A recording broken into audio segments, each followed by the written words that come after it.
देवताओं ने कहा कि इस वृत्तासुर की मृत्यु दधिच ऋषि के हड्डी के द्वारा होगी। तो देवता सब लोग मिलकर के दधिच ऋषि के पास जाते हैं, उनका हड्डी मांग लाते हैं। उससे वज्र का निर्माण होता है विश्वकर्मा भगवान के द्वारा।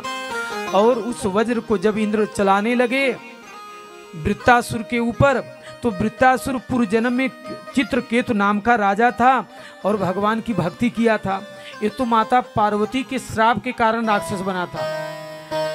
तो इंद्र वज्र लेकर के जब वृत्तासुर राक्षस को मारने लगे, तो वृत्तासुर को उस वज्र में भगवान कन्हैया के गिरधारी के दर्शन हो रहे हैं। बोलिए भक्तवत्सल भगवान की जय जय। तो 4 श्लोकों में मरने के समय वज्र का प्रहार जब इंद्र करने लगे, उस समय मरने के समय 4 श्लोकों में वृत्तासुर ने भगवान की स्तुति की है। भागवत कथावाचक कहते हैं हमारे गुरुदेव भगवान कि आप पूरी भागवत सुनो, लेकिन 4 श्लोक को आपने नहीं सुना तो समझ लीजिए आपने भागवत नहीं सुना। वो 4 श्लोक का हम वाचन करके फिर भक्त प्रहलाद चरित्र पूरा करके तब हम कथा पूरी करेंगे आज। पहला श्लोक कह रहा है वृत्तासुर, पहले श्लोक में क्या कह रहा है कि अहम हरे तब पादैक मूल दासानु दासो भवितास्मि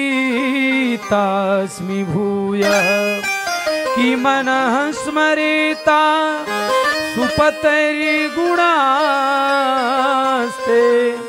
गृहीत्वाक कर्म करोतु कायः। वृत्तासुर पहले श्लोक में क्या प्रार्थना करता, कितनी दिव्य स्तुति है।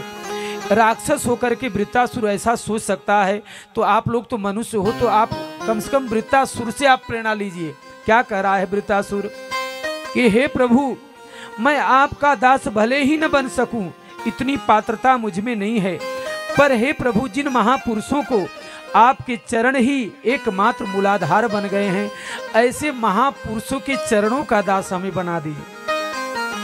दूसरे श्लोक में फिर क्या करा है वृत्तासुर कि न नाक पृष्ठम न च पारमेष्ठम न सार्वभौमं न रसाधिपत्यं न योग सिद्धिर अपुनर्भवं वा समंजसत्वा विरहैकांक्षे।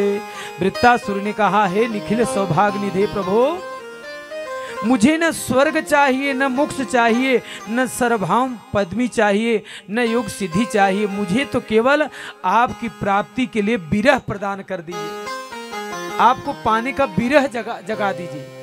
ये बताइए कि यदि भागवत सुना आपने, मीरा दीदी से भी मैं कहूँगा, पूरे परिवार से और सब बघेल परिवार से, सारे श्रोताओं से मैं कहूँगा कि आप कथा को व्यवहार निभाने के लिए मत सुनिए कि कोई कहे कि बघेल परिवार ने कथा का आयोजन किया था। आप भगवान से तार जोड़ने के लिए कथा सुनिए।